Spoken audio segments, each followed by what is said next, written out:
The Tree, 1920, by H.P. Lovecraft, narrated by Sam Kusi.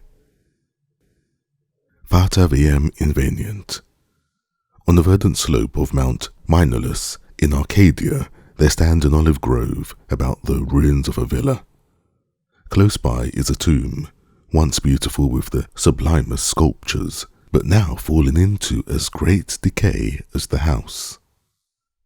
At one end of that tomb, its curious roots displacing the time-stained blocks of Pentelic marble, grows an unnaturally large olive tree of oddly repellent shape, so like to some grotesque man or death-distorted body of a man that the country folk fear to pass it at night when the moon shines faintly through the crooked boughs.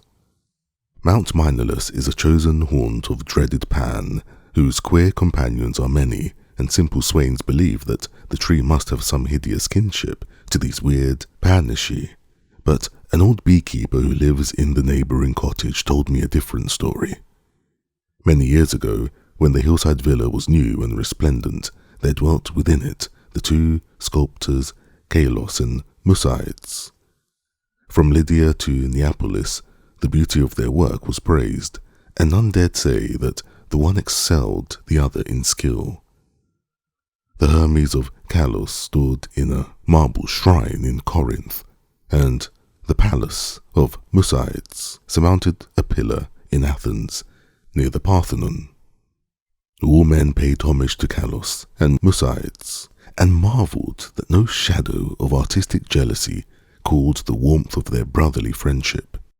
But though Kalos and Musaids dwelt in unbroken harmony, their natures were not alike. Whilst Musaids revelled by night amidst the urban gaieties of Tegea, Kalos would remain at home, stealing away from the sight of his slaves into the cool recesses of the olive grove.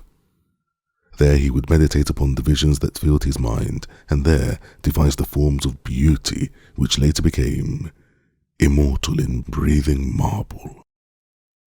Idle folk, indeed, said that Kalos conversed with the spirits of the grove, and that his statues were but images of the fauns and dryads he met there, for he patterned his work after no living model. So famous were Kalos and Musaids that none wondered when the tyrant of Syracuse sent to them deputies to speak of the costly statue of Tyche, which he had planned for his city. Of great size and cunning workmanship must the statue be, for it was to form a wonder of nations and a goal of travellers. Exalted beyond thought would be he whose work should gain acceptance, and for this honour Kalos and Musaids were invited to compete.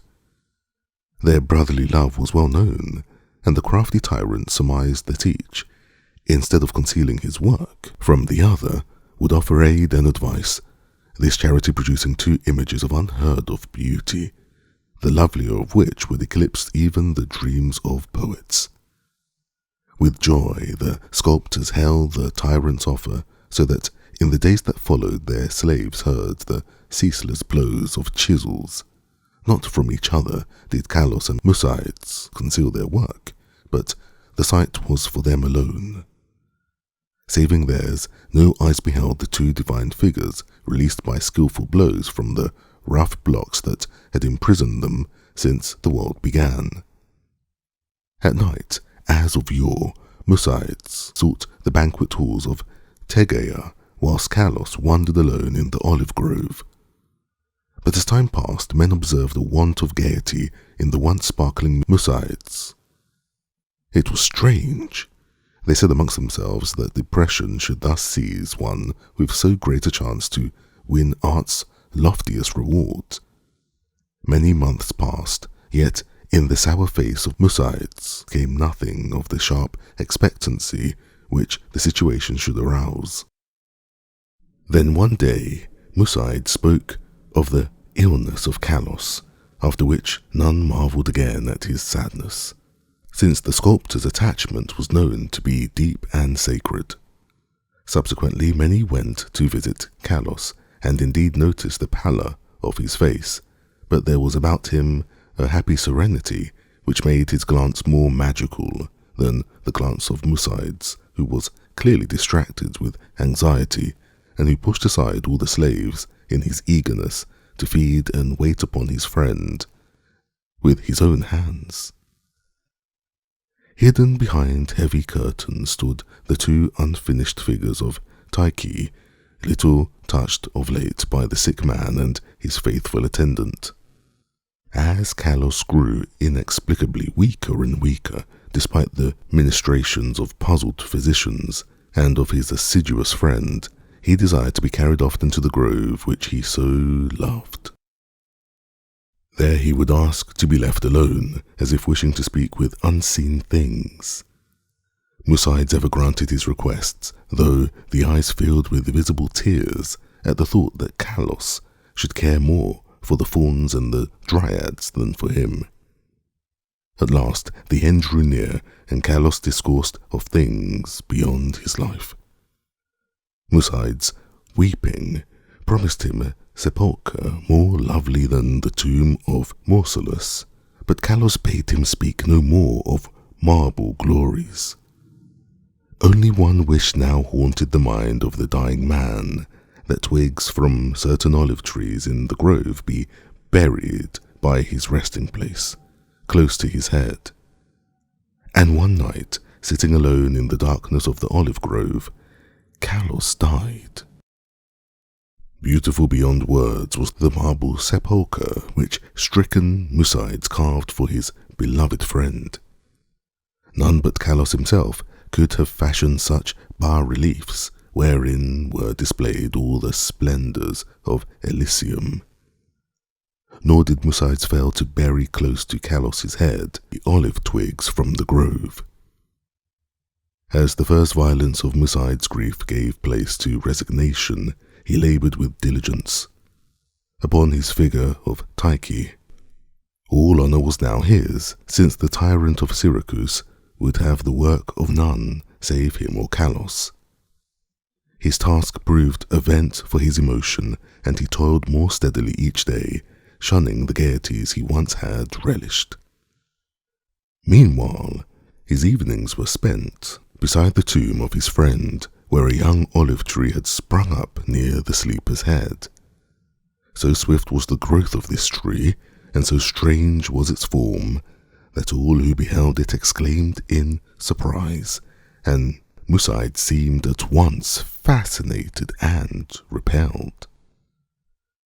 3 years after the death of Kalos, Musaids dispatched a messenger to the tyrant, and it was whispered in the agora at Tegea that the mighty statue was finished. By this time the tree by the tomb had attained amazing proportions, exceeding all other trees of its kind, and sending out a singularly heavy branch above the apartment in which Musaids laboured. As many visitors came to view the prodigious tree as to admire the art of the sculptor, so that Musaids was seldom alone. But he did not mind his multitude of guests. Indeed, he seemed to dread being alone now that his absorbing work was done. The bleak mountain winds sighing through the olive grove and the tomb tree had an uncanny way of forming vaguely articulate sounds. The sky was dark on the evening that the tyrant's emissaries came to Tegea.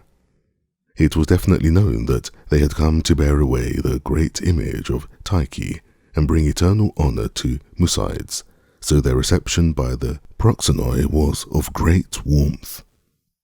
As the night wore on, a violent storm of winds broke over the crest of Milanus, and the men from far Syracuse were glad that they rested snugly in the town. They talked of their illustrious tyrant and of the splendour of his capital, and exulted in the glory of the statue which Musaids had wrought for him. And then the men of Tegea spoke of the goodness of Musaids, and of his heavy grief for his friend, and how not even the coming laurels of art could console him in the absence of Kalos, who might have worn those laurels instead.